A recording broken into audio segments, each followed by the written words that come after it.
আলহামদুলিল্লাহি রাব্বিল আলামিন ওয়াসসালাতু ওয়াসসালামু আলা সাইয়্যিদিল মুরসালিন ওয়া আলা আলিহি ওয়া সাহবিহি আজমাইন। শহীদ কাফেলা প্রান্তীয় সংগঠন বাংলাদেশ জামাতে ইসলাম কর্তৃক আয়োজিত ঈদ পুনর্মিলনী অনুষ্ঠানে উপস্থিত রয়েছেন ঠাকুরগাঁও 2 আসনের গণমানুষের নেতা, তার যৌবন থেকে শুরু করে আজ পর্যন্ত যিনি ঠাকুরগাঁও 2 আসনের মানুষদের জন্য ব্যয় করেছেন। রোদ বৃষ্টি ঝড় তুফান জেল মামলা জুলুম কোনো কিছুই তাকে ঠাকুরগাঁও 2 আসনের জনগণের কাছ থেকে দূরে সরাইতে পারে না। ঠাকুরগাঁও কেন্দ্রীয় মজলিসের অন্যতম সদস্য জনাব মাওলানা আব্দুল হাকিম উপস্থিত রয়েছেন। ঠাকুরগাঁও জেলা জামাতের মোহতারাম আমির বেলালউদ্দিন প্রধান স্যার উপস্থিত রয়েছেন। বাজিরাটাঙ্গি উপজেলা শাখা সংগ্রামী আমির রফিকুল ইসলাম স্যার, এছাড়া জামাত এবং শিবিরের নেতৃবৃন্দ এবং আমার সঙ্গে উপবিষ্ট সুধীজন, আসসালামু আলাইকুম ওয়া রাহমাতুল্লাহ। আল্লাহ তাআলার শুকরিয়া আদায় করছি যে জুলাই বিপ্লবের পরে আমরা একটি মুক্ত পরিবেশে আজকে বাজারের অডিটোরিয়ামে আমরা আলোচনা সভায় উপস্থিত হতে পেরেছি। আমরা কি খুব সন্তুষ্ট? আলহামদুলিল্লাহ আমরা সন্তুষ্ট, বাট এটা শেষ না ইনশাআল্লাহ। আমাদের পথ চলা অনেক কঠিন ছিল। বিগত 16 বছরে নানাভাবে দমন নিপীড়ন চালায় আমাদের কণ্ঠকে স্তব্ধ করে দেওয়ার জন্য সব ধরনের আয়োজন সফল হয়েছিল। তারা কি পারছিল আমাদের কণ্ঠ দমন করতে? যখন 2024 সালে এই কোটা আন্দোলন শুরু হয়, 9 তারিখে বসেছিলাম আমরা। প্রথমে শুরু হয়েছিল, এরপরে ঈদের বন্ধ ছিল, এরপরে আবারও বসছি। আমরা 6টা সিদ্ধান্ত নিয়েছিলাম। একটা যে আন্দোলন 2018 সালের মতো আরেকটা আন্দোলন হবে, জাস্ট কোটা পরিবর্তন হবে, এটা কি শেষ হবে? আমরা আসলে কি অর্জন করতে চাই? আমরা 6টা প্রিন্সিপাল ঠিক করছিলাম। কি অর্জন করতে চাই? শুরুই কি একটা আন্দোলন হবে, ঢাকা বিশ্ববিদ্যালয়ের আরেকটা আন্দোলন হবে, আরেকটা বিভিন্নের মধ্যে একটা নেতৃত্ব তৈরি হবে, এটাই কি শেষ? আমরা কিছু প্রিন্সিপাল ঠিক করেছিলাম, সেই আমাকে কাজ করা শুরু করছিলাম। আলহামদুলিল্লাহ আল্লাহ তাআলা আমাদেরকে অনেক সুযোগ দান করেছিলেন। মাত্র 5 দিনের মাথায় এই 6টা প্রিন্সিপালসের মধ্যে 6টা অর্জন হয়ে গিয়েছে। তখন আমরা চিন্তা করলাম যে 6টার মধ্যে একটা ছিল ঢাকা বিশ্ববিদ্যালয়ে সন্ত্রাসী ছাত্রলীগ মুক্ত ঢাকা বিশ্ববিদ্যালয় প্রতিষ্ঠা করব। অলরেডি সবকিছু হয়ে গেল। এই 16 তারিখে যখন ঢাকা বিশ্ববিদ্যালয়ের সকল সাধারণ শিক্ষার্থীদের নিয়ে ছাত্রলীগকে ক্যাম্পাস থেকে বের করে দেওয়া হলো, তখন আমরা বুঝতে পারছিলাম যে ঢাকা বিশ্ববিদ্যালয় মুক্ত মানে বাংলাদেশ মুক্ত ইনশাআল্লাহ। এবং পরবর্তীতে আমরা দেখেছি বাংলাদেশ প্রত্যেকটা বিশ্ববিদ্যালয়ে একই ঘটনা ঘটেছিল। সকল শিক্ষার্থীরা মিলে, সাধারণ শিক্ষার্থী ছেলে মেয়ে সবাই মিলে ছাত্রলীগকে ক্যাম্পাসকে বের করে দিয়েছে। আমরা সবাই মিলে আওয়ামী লীগকে বাংলাদেশ থেকে বের করে দিয়েছি।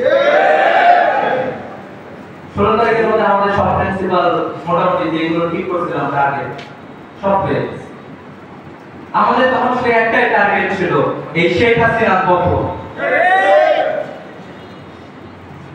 আজকের প্রোগ্রামের প্রধান অতিথি উনি 18 তারিখে ঢাকায় ছিলেন। দেখা হচ্ছিল না অনেকদিন ধরে, মানে দেখা করতে গিয়েছিলাম, আপনাকে বলছিলাম যে এবারে আওয়ামী লীগের পতন হবে ইনশাআল্লাহ। বলছিলাম যে এবারে যদি না হয় আগামী 20 বছর আমাদেরকে এরকম আরো বঞ্চনা নিপীড়নের মধ্যে দিয়ে যাইতে হবে। যা করার আমরা এবারে করব ইনশাআল্লাহ।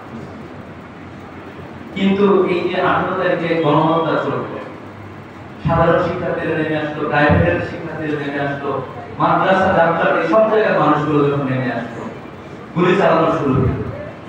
18 এবং 19 তারিখে উপর যখন গুলি চালানো শুরু হলো, এমন একটা সময়ে আন্দোলনের নেতৃত্ব কে দিবে?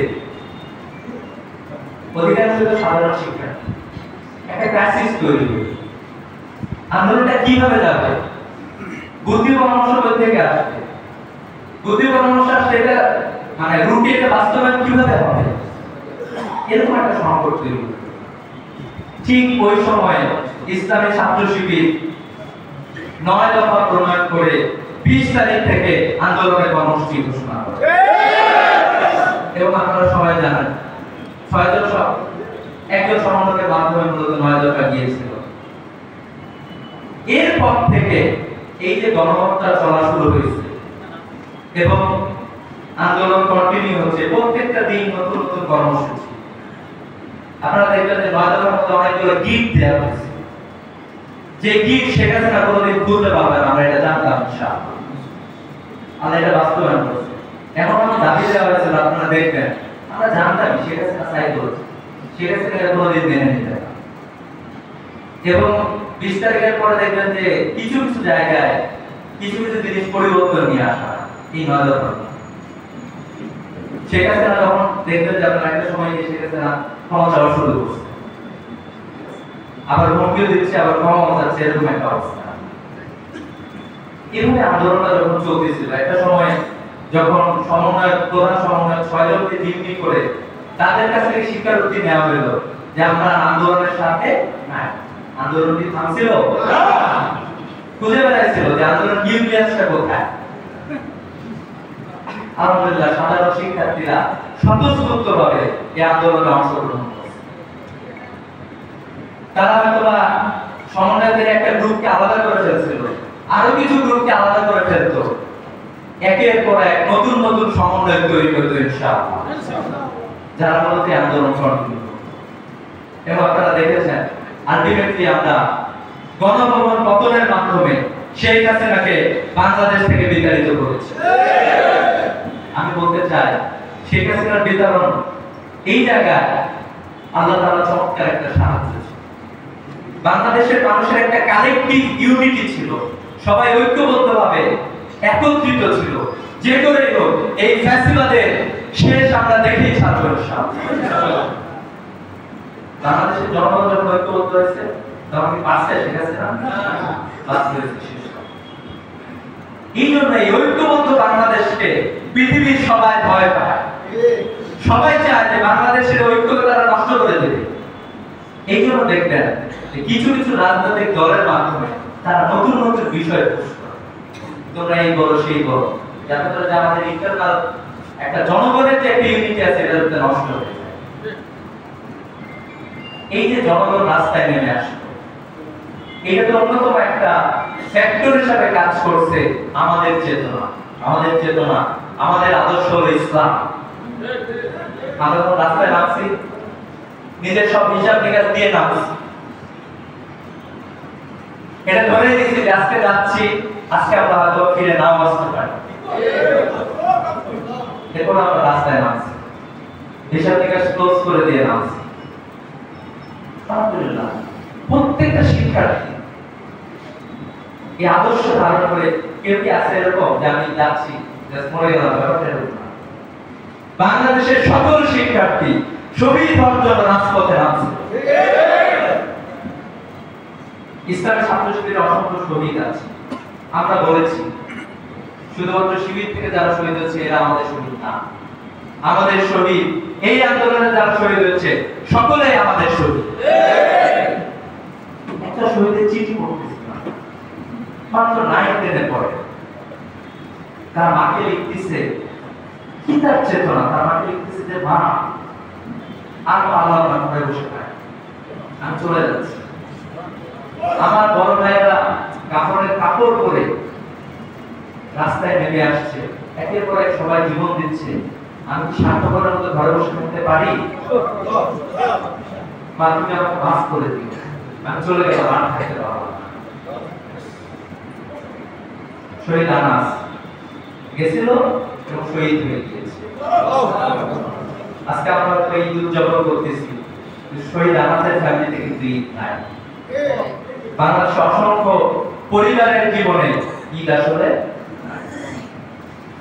এই জন্য আমরা কি আবারও এরকম আরেকটা বাংলাদেশে যাব? যে বাংলাদেশ আবারও এরকম কেউ ফ্যাসিবাদ হয়ে উঠবে? যে বাংলাদেশে আবারও কেউ চাঁদা দুর্নীতি শুরু করবে? যেই বাংলাদেশে কেউ ভালো কাজ করতে চাইলে তাকে জামাত শিবির বলে তাকে কণ্ঠাসা করে রাখা হবে? আমরা আসলে এই বাংলাদেশ চাই। আমরা একটা সুন্দর সুখী সমৃদ্ধ বাংলাদেশ চাই। আমরা জানি যে বাংলাদেশ নিয়ে কারা ষড়যন্ত্র করে, বাংলাদেশ নিয়ে আমাদের প্রতিবেশী রাষ্ট্র ষড়যন্ত্র করতেছে। এই প্রতিবেশী রাষ্ট্রের আশপাশের কোন রাষ্ট্রের সাথে ভালো সম্পর্ক নাই। তারা একটা সাম্রাজ্যবাদী শক্তি। তারা হায়দ্রাবাদকে দখল করে নিয়েছে, তারা সিকিমকে দখল করে নিয়েছে, তারা নেপাল ভুটানকে অর্থনৈতিকভাবে পঙ্গু করে দিয়েছে, তারা শ্রীলঙ্কাকে কবজায় নিতে চাইছে, তারা বাংলাদেশকে বিগত 16 বছরে শোষণ করেছে। কিন্তু আমরা এটা বলতে চাই যে বাংলাদেশের যুবক সাধারণ সকল আপামর জনতা ঐক্যবদ্ধ হচ্ছে। আগামী বাংলাদেশে আর কোন আধিপত্যবাদী শক্তিকে জায়গা দেওয়া হবে না ইনশাআল্লাহ। সেই বাংলাদেশ আমরা বিনির্মাণ করে ছাড়বো ইনশাআল্লাহ। আমি অনেকেই দেখা যাচ্ছে এখন নতুন নতুন আসছে, নতুন ভাবে তারা রাজনীতি শুরু করতে চায়। আমি তাদেরকে বলবো যে আপনারা রাজনীতি শুরু করতে চান, একটু আপনারা সারা দেশ গিয়ে বিভিন্ন জায়গায় আপনারা একটু দেখেন কারা বাংলাদেশে রাজনীতি করে দিচ্ছে, সাধারণ মানুষের চাওয়া কারা বাস্তবায়ন করেছে। আজকে যিনি প্রধান অতিথি আছেন তার জীবন থেকে আপনারা একটু শিক্ষা গ্রহণ করেন। যদি আপনি জনগণকে প্রকৃতই ভালোবাসেন আপনাকে দুর্নীতি করা লাগে না। যদি আপনি প্রকৃতই ভালোবাসেন, আমি মনে করি যে আজকের প্রধান অতিথি উনি শুধু নির্বাচনে দাঁড়ান, কিন্তু নির্বাচন করে এই এলাকার মানুষজন। এই এলাকার মানুষজন নির্বাচনের কর্মী। আপনি একটু দেখেন যে একটা মানুষ কত জনগণকে ভালোবাসতে পারে। জনগণকে ভালোবাসতে দুর্নীতি করতে হয়, জনগণের সাথে কাজ করলে হয় না। এই জন্য আমরা মনে করি যদি কোন জাতির নেতা ভালো হয় এই জাতি অটোমেটিক ভালো। যদি কোন নেতা যোগ্যতা সম্পন্ন হয় সেই জাতির অটোমেটিক ভালো। যদি দুই আসনে একজন যোগ্য এবং ভালো মানুষ এমপি হয়, দুই আসনের মানুষজনের ভাগ্য পরিবর্তন হয়ে যাবে ইনশাআল্লাহ। আজকে আমিনুল আহমেদ বলে দিয়েছেন উনি তো কোনোদিন এমপি হন নাই, কাজ করে কি কখনো থেমেছিলেন? আলহামদুলিল্লাহ কখনোই থেমেছিলেন না। প্রিয় উপস্থিতি, আমরা বলবো যে উনি একটা পৃথিবীর শ্রেষ্ঠতম আদর্শ নির্ধারণ করেন, যে আদর্শে একমাত্র নেতা হলেন হযরত মুহাম্মদ সাল্লাল্লাহু আলাইহি ওয়াসাল্লাম। যেই তার আদর্শ ধারণ করবে, আপনি যে কোনো দল করতে পারেন, তার আদর্শ যেই ধারণ করবে সেই সোনার মানুষ হতে বাধ্য হইবে। আমরা এই আদর্শের দিকে বলতে চাই। ইসলাম হচ্ছে শান্তির ধর্ম, আদর্শের জায়গা। এই বাংলাদেশটাকে পুরোপুরি করাপ্টেড করে রাখা হয়েছে। কয়েকদিন আগে ডিসির সাথে আলাপ করতেছিলাম, কোন একটা জায়গায় ছিল 8 লাখ টাকা বেতন পায়, নতুন করে আসছে, আসার পরে ডিসি হয়েছে একটা জায়গা, এখন তার বেতন বাসা ভাড়াটা কেটে পায় 66,000 টাকা। উনি সব মানুষ বলতেছেন যে এই জায়গাগুলো এমন ভাবে তৈরি করে রাখা হয়েছে যাতে করে মানুষ বাধ্য হয় দুর্নীতি করার। সেজন্য আমরা বলতে চাই যে আসলে যদি ওনারা কখনো ক্ষমতায় আসেন, ওনারা আপনাদের এই বিষয়গুলো মাথায় রাখবেন ইনশাআল্লাহ, যাতে করে এই দুর্নীতির রুট যাতে গোড়া থেকে কেটে দেয়, এই চেষ্টাটুকু করবেন ইনশাআল্লাহ। সেই সাথে আমরা আলহামদুলিল্লাহ পৃথিবীর 2টা দেশ এবারে চমৎকারভাবে ঈদ পালন করতেছি। বাংলাদেশে ঈদের আনন্দ আমরা ঢাকা থেকে শুরু করে আমাদের বাজারে কি পর্যন্ত সব জায়গায় দেখতে পাচ্ছি। নতুন এক মাত্রা যুক্ত করছে না? দেখেন সিরিয়া প্রায় 70 লাখ জনগণ। আমি তুরস্কে গিয়েছিলাম, ওখানে মসজিদে নামাজের পরে বের হয়ে দেখতাম সিরিয়ার বিরোধীরা খেলা করতেছে। 70 লাখ সিরিয়ার নরনারী সিরিয়া থেকে বের হয়ে আসছে যুদ্ধের কাছে। আলহামদুলিল্লাহ সিরিয়ার জনগণ মুক্তি পেয়েছে, স্বৈরশাসক বাশার আল-আসাদ সিরিয়া ত্যাগ করেছে, বাংলাদেশ মুক্তি পেয়েছে। কিন্তু আমরা এমন একটা আদর্শকে ধারণ করি, আমরা বিশ্বাস করি যে পৃথিবীর প্রত্যেকটা মানুষ এরকম নিরাপত্তার সাথে থাকার অধিকার রয়েছে। এখনো পৃথিবীর অসংখ্য মানুষ বঞ্চনার শিকার, রাখাইনের মুসলমানরা বঞ্চনার শিকার, উইগুর মুসলমানরা বঞ্চনার শিকার, ফিলিস্তিনে ঈদের দিনেও বোমা মেরে আবার বৃদ্ধ বনিতাকে হত্যা করা হচ্ছে, শহীদ করা হচ্ছে। আমি আপনাদেরকে বলবো, আমাদেরকে প্যালেস্টাইনের কাছ থেকে শিক্ষা গ্রহণ করতে হবে। পুরা পৃথিবী, ইউরোপ, আমেরিকা, ইসরায়েল সহ পুরা পৃথিবী তাদেরকে ধ্বংস করে দিতে চাইছে, কিন্তু তারা ঈমানের তেজে এখনো লড়াই করে যাচ্ছে এবং আমরা বিশ্বাস করি তাদেরকে কেউ কোনোদিন পরাজিত করতে পারবে না ইনশাআল্লাহ। সেই সাথে আমরা যে আদর্শকে ধারণ করি, সেই আদর্শকে ছড়িয়ে দেওয়ার দায়িত্বটা মূলত আমাদের। এই জন্য আপনাদের সন্তানদেরকে আমি ইসলামী ছাত্র শিবিরে দেওয়ার জন্য আহ্বান। এমন একটা সময় আমরা আছি, দেখবেন যে একটা ধ্বংসের সময়। একটা ছেলে ধ্বংস হয়ে নিমিষের মধ্যে, একটা মানুষ খুব ভালো ছেলে, খুব পড়াশোনা করে, নিমিষের মধ্যে সে নষ্ট হয়ে যাচ্ছে। কিন্তু আমরা আফসোস করছি, আজকে ওই যে হরিপুরে একটা জায়গায় গিয়েছিলাম, একজন বুয়েটের শিক্ষার্থী সে পড়তেছিল। আমি যে প্রতিষ্ঠানে ছিলাম আমার রোল ছিল 106। আমি যখন শিবিরের ভাইদেরকে দেখলাম, আমাকে বললো বিশ্ববিদ্যালয়ে যাইতে হবে, ভালো জায়গায় যাইতে হবে, ভালো কিছু করতে হবে। আমি ভাবলাম যে আসলে আমি দেখি পারি, চেষ্টা করি, পারা যায় না। এরপরে সে বললো আমি একটু পড়াশোনা শুরু করলাম। বললো যে ঠিক পরের ক্লাসে গিয়ে আমি 106 থেকে আমার রোল হলো শুধুমাত্র 4। সে এখন ডুয়েটে পড়ে, ডুয়েটের শিক্ষার্থী। আমরা অনেকে এখানে শিক্ষিত মানুষরা আছেন, অনেকে আমরা সবাই আছি, আমরা জানি ঢাকা শহরের বড় বড় জায়গায় 4-5টা শিক্ষক রেখে, এরপরে গুলশান বনানীর মতো জায়গা, আমার টাকার কোনো অভাব নাই, কিন্তু সন্তান এরকম ডুয়েটে চান্স পাওয়ার সুযোগ পায় না। অথচ এই নিম্নত গ্রামের একটা ছেলে এখন ডুয়েটে পড়ছে। ইসলামী ছাত্র শিবির আপনার সন্তানের দুনিয়া এবং আখিরাতকে উজ্জ্বল করে দেওয়ার জন্য কাজ করে। এই জন্য এই আদর্শটা ইসলাম যারাই ধারণ করবে তারা আসলে এরকমই। ইসলাম হলো এরকম, দেখেন আমাদেরকে কেউ লক্ষ কোটি টাকা দিয়ে কিনতে পারবে? আমাদের দুর্নীতি করার কোনো প্রয়োজন নেই। অন্য কাউকে 1 লাখ, 2 লাখ, 5 লাখ, 1 কোটি বললে এই মানা টাকা। এটাই হলো এটার বিশেষত্ব। আমরা ইসলামকে ধারণ করেছি। প্রিয় উপস্থিতিকে আমি বিশেষভাবে আহ্বান জানাবো যে আমাদের অনেক সংকট, বাংলাদেশের আগামীতেও কোনো সংকট হয়তো আসতে পারে। সেই সংকটে যদি আমরা ইসলামকে ধারণ করতে পারি, আমরা শক্তিশালীভাবে মোকাবেলা করতে পারব। এবং আমি এটা বিশ্বাস করি, বাংলাদেশে বিপ্লব সাধিত হয়েছে, বাংলাদেশের তরুণরা যে চেতনাকে ধারণ করেছে, আমি দেখতে পাচ্ছি যে সবার মাঝে একটা রাজনৈতিক ইউনিটি তৈরি। বাংলাদেশের জনগণ খুবই চালাক, রাজনীতিটা খুব ভালো বোঝে, চুপচাপ থাকতেছে, কথা বলে বসবে, সে সব জানে কোন দল কিরকম, কোথায় আছে না আছে। এইটা একটা জাতির জন্য অনেক বড় একটা অর্জন।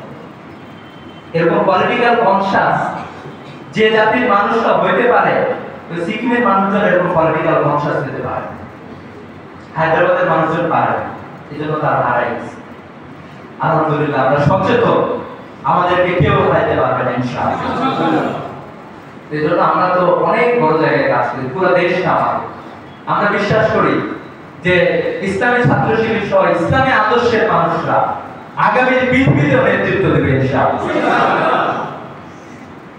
তো এই জন্য আমাদের এটা একটা ছোট্ট জায়গা, আমরা সবাই মিলে যদি টার্গেট করি, আমি মনে করি ঠাকুরগাঁও 2 আসনে বড় পরিবর্তন হবে ইনশাআল্লাহ, এবং এটা বিপুল ভোটের ব্যবধান হবে ইনশাআল্লাহ। সে লড়াই আল্লাহ আলহামদুলিল্লাহ আল্লাহ তাআলা মেধা দিয়েছেন। স্বৈরাচারের পতন ঘটাইছি মেধা দিয়ে। আমরা সবাই মিলে, আল্লাহ তাআলা শক্তিও দিয়েছেন, সবকিছু দিয়েছেন। আগামী লড়াই শক্তিশালী ভাবে লড়াই হবে ইনশাআল্লাহ। আসসালামু আলাইকুম ওয়া রাহমাতুল্লাহ।